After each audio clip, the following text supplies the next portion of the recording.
17 तारखेला वसुबारस आहे. 17/10/2025 रोजी वसुबारस आहे. तर मी तुम्हाला ह्या व्हिडिओमार्फत वसुबारसची स्टोरी म्हणजेच कथा सांगणार आहे. तर त्याचं महत्त्व पण सांगणार आहे. तर पुढे मी ती स्टोरी सांगत आहे. लक्ष देऊन ऐका. निरंजनाने ओवाळून केळीच्या पानावर पुरणपोळी वगैरे पदार्थ वाढून गाईला खाऊ घालतात. या दिवसापासून अंगणात रांगोळी काढण्यास सुरुवात करतात. पुष्कळ स्त्रियांचा या दिवशी उपवास असतो. या दिवशी गहू, मूग खात नाहीत. दिवाळी खऱ्या अर्थाने सुरू होते ते या दिवसापासून. दिवाळीतील उत्साह, आनंद लुटण्यासाठी सारा आसमंत तयार असतो. नवीन खरेदी, फटाके, फराळ, रांगोळ्या, किल्ले यांचा समावेश असणारी दिवाळी प्रत्येकजण आपापल्या घरी एन्जॉय करीत असतो. आश्विन कृष्ण द्वादशी म्हणजेच गोवस्त द्वादशी, वसुबारस हा सण साजरा केला जातो. वसुबारस याचा अर्थ वसु म्हणजेच द्रव्य, धन, त्यासाठी असलेली बारस म्हणजेच द्वादशी. या दिवसाला गोवत्स द्वादशी असेही म्हणतात. भारताची संस्कृती कृषीप्रधान असल्याने या दिवसाचे महत्त्व विशेष आहे. या दिवशी संध्याकाळी गायीची पाडासासह पूजा करतात. घरात लक्ष्मीचे आगमन व्हावे या हेतूनेही या दिवशी सवस्त धेनूची पूजा करण्याची पद्धत आहे. ज्यांच्याकडे घरी गुरे, वासरे आहेत त्यांच्याकडे या दिवशी पुरणाचा स्वयंपाक करतात. घरातील सवाष्ण बायका गायीच्या पायावर पाणी घालतात. नंतर हळद कुंकू, फुले, अक्षता वाहून फुलांची माळ त्यांच्या गळ्यात घालतात. निरंजनाने ओवाळून केळीच्या पानावर पुरणपोळी वगैरे पदार्थ वाढून गाईला खाऊ घालतात. या दिवसापासून अंगणात रांगोळी काढण्यास सुरुवात करतात. पुष्कळ स्त्रियांचा या दिवशी उपवास असतो. या दिवशी गहू, मूग खात नाहीत. स्त्रिया बाजरीची भाकरी व गवारीच्या शेंगाची भाजी खाऊन उपवास सोडतात. आपल्या मुलाबाळांना चांगले आरोग्य मिळावे व सुख लाभावे म्हणून ही पूजा करतात. दिवाळी खऱ्या अर्थाने सुरू होते ती या दिवसापासूनच. दिवाळीतील उत्साह व आनंद लुटण्यासाठी सारा आसमंत तयार असतो. नवीन खरेदी, फटाके, फराळ, रांगोळ्या, किल्ले यांचा समावेश असणारी दिवाळी प्रत्येकजण आपापल्या परीने एन्जॉय करीत असतो. आता मी तुम्हाला वसुबारसची नेमकी काय स्टोरी आहे तर मी ती या व्हिडिओमार्फत सांगणारच आहे. तर ऐका आता स्टोरी, तुम्हीही ऐका. आटपाट नगर होते. तिथे एक कुणब्याची म्हातारी होती. तिला एक सून होती. गाईगुरे होती, ढोरे, म्हशी होत्या, गव्हाळी, मुगाळी, वासरे होती. एके दिवशी काय झालं, आश्विन मास आला. पहिल्या द्वादशीच्या दिवशी म्हातारी सकाळी उठली, शेतावर जाऊ लागली. सुनेला हाक मारलं, मुली इकडे ये, सून आली. काय म्हणून म्हणाली. तशी म्हातारी म्हणाली, मी शेतावर जाते, दुपारी येईन. तू माडीवर जा, गव्हाचे मुगाचे दाणे काढ, गव्हाळे मुगाळे शिजवून ठेव, असे सांगितले. आपण शेतावर निघून गेली. सून माडीवर गेली आणि गहू मूग काढून ठेवले. खाली आली, गोठ्यात गेली. गव्हाळी मुगाळी वासरे उड्या मारीत होती.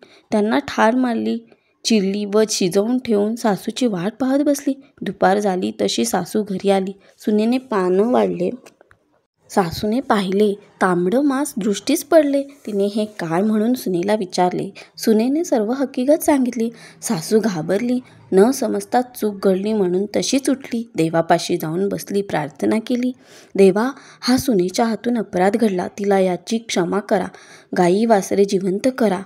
असे न होईल तर संध्याकाळी मी आपला प्राण देईन, असा निश्चय केला. देवापाशी बसून राहिली. देवाने तिचा एक निश्चय पाहिला, निष्कपट अंतःकरण देखील पाहिले. पुढे संध्याकाळी गायी आल्या, हंबरडा फोडू लागल्या.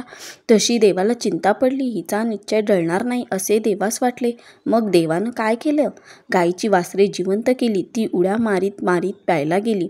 गायीचं हंबरडं बंद झालं. म्हातारीला आनंद झाला. सुनेला आश्चर्य वाटलं. तसा सर्वांना आनंद झाला. नंतर म्हातारीने गायी गुऱ्याची पूजा केली. स्वयंपाक करून नैवेद्य दाखवला. देवाचे आभार मानले. दिवाळीत गोपूजेचे महत्त्व. भारतीय संस्कृतीत देवाने सर्व विश्व व्यापले आहे असे मानले जाते. परमात्मा हा सर्वच ठिकाणी असतो. जीवनाच्या विकसनशील परंपरेत ही फक्त मानवतेपर्यंत मर्यादित न राहता सर्वभूतरहित हा त्याचा मुख्य आदर्श आहे. प्राणीमात्रावर फक्त दया न करता प्रेम करणं हा त्यामागील मुख्य उद्देश आहे. आपण देवावर दया करत नाही तर देवावर प्रेम करतो व त्यांची पूजा करतो. म्हणूनच प्राण्यांमध्ये जर देव वसत असतील तर त्यांच्यावरही दया न करता त्यांचे पूजन केले पाहिजे, त्यावर प्रेम केले पाहिजे. म्हणूनच भारतीय संस्कृतीच्या दृष्टीने मानवाच्या अंतःकरणात प्राणीमात्रांसाठी आदर असला पाहिजे. भारतीय संस्कृती मानवाला पूर्ण सृष्टीवर प्रेम करावयास शिकवते. पृथ्वी तलावर गायीचे महत्त्व खूप जास्त आहे. नियम व विधी. या दिवशी गोधनाची पूजा केली जाते. समुद्र मंथनाच्या वेळेस 5 कामधेनू उत्पन्न झाल्या होत्या. त्यापैकी नंदा नामक धेनूस उद्देशून हे व्रत केले जाते. या दिवशी अनेक जन्माच्या कामना पूर्ण व्हाव्यात याकरता वासरासहित गायीची पूजा केली जाते. भरपूर कृषी उत्पादन व्हावे, आपल्या मुलाबाळांना चांगले आरोग्य मिळावे व सुख लाभावे म्हणून ही पूजा करतात. गोभी वृक्ष प्रच्छ वैद्यच्छ सत्यवादिभी अलुभ्य दानशूरच्च सप्तभिर्या धार्यते मही. गाय, ब्राह्मण, वेद, सती, सत्यवादी, निर्लोभी व दानशूर यांना पृथ्वीने धारण केले आहे. ऋषींनी गायीवर प्रेम करण्यास सांगितले. त्यावेळी कदाचित हिंदू हा शब्द प्रचलितही नसेल, म्हणून गायीला केवळ हिंदू धर्माचे प्रतीक मानणे चुकीचे ठरेल. मानवतेवर, सृष्टीवरही प्रेम करणे हेच गोपूजेतून सांगितले जाते. मोहम्मद पैगंबर यांनी कुराणातून गायीच्या निर्दोषत्वाचे व प्रसन्नतेचे वर्णन करून गोपूजा करावी असे सांगितले आहे. असा साजरा करावा हा सण. या दिवशी संध्याकाळी गाय आणि वासरू यांची पूजा करावी. गायीच्या पायावर पाणी टाकावे. गायीला हळद, कुंकू, फुले, अक्षता वाहून फुलांची माळ घालावी. वासराची अशा रीतीने पूजा करावी. निरंजनाने ओवाळून घ्यावे. गायीच्या अंगाला स्पर्श करावे. गाय वासराला गोडाचा नैवेद्य दाखवावा. नंतर गायीला प्रदक्षिणा घालावी. जवळपास गाय उपलब्ध नसल्यास घरी पाटावर रांगोळीने किंवा तांदळाने गाय वासराचे चित्र रेखावे व पूजा करावी. या दिवसाचे काही नियम आहेत. स्त्रिया या दिवशी दिवसभर उपवास करतात. या दिवशी गहू, मूग खात नाहीत. स्त्रिया बाजरीची भाकरी आणि गवारीच्या शेंगांची भाजी खाऊन उपवास सोडतात. या दिवशी दूध, दुधाचे पदार्थ, तळलेले पदार्थ खात नाहीत. या दिवशी तव्यावर बनवलेले पदार्थही खात नाहीत. गायीप्रती कृतज्ञता म्हणून हा सण साजरा केला जातो. स्त्रिया आपल्या मुलाबाळांच्या चांगल्या आरोग्यासाठी व सुखसमृद्धीसाठी ही पूजा करतात. ह्या दिवशी रमा एकादशी पण आहे, तर मी त्याचं एक महत्त्व सांगणार आहे तुम्हाला. वर्षभरातील सर्व एकादशींना श्रीविष्णूंचे पूजन केले जाते, मात्र रमा एकादशीला श्रीविष्णूंचा 8वा अवतार मानल्या गेलेल्या श्रीकृष्णाचे पूजन केले जाते. रमा एकादशीला श्रीकृष्णाची विधिवत पूजा केल्यास सुख आणि सौभाग्य प्राप्त होते असे सांगितले जाते. घरातील धन, धान्य, समृद्धी वृद्धिंगत होते. पुरुष मंडळींनी हे व्रत केल्यास सांसारिक सुख आणि वैवाहिक जीवन सुखमय होण्याचे शुभाशीर्वाद प्राप्त होतात असे मानले जाते. तसेच रमा एकादशीच्या व्रतामुळे मोक्षप्राप्ती होते असे सांगितले जाते. रमा एकादशी व्रत पूजन आणि पूजाविधी.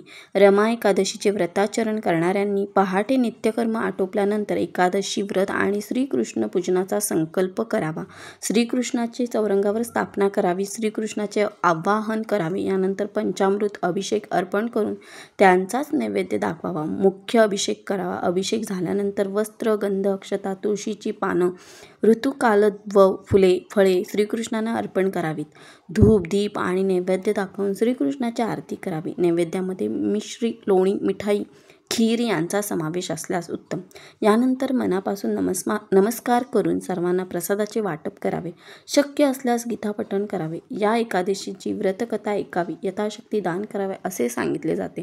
तर अशा प्रकारे आहे वसुबारस आणि रमा एकादशी हे दोन्हीही एकाच तारखेला आलेले आहेत. तर तुम्हाला पहिला वसुबारसच्या दिवशीच आता दिवाळी सुरू होणार आहे. तर तुम्हा सर्वांना दिवाळीच्या खूप खूप शुभेच्छा.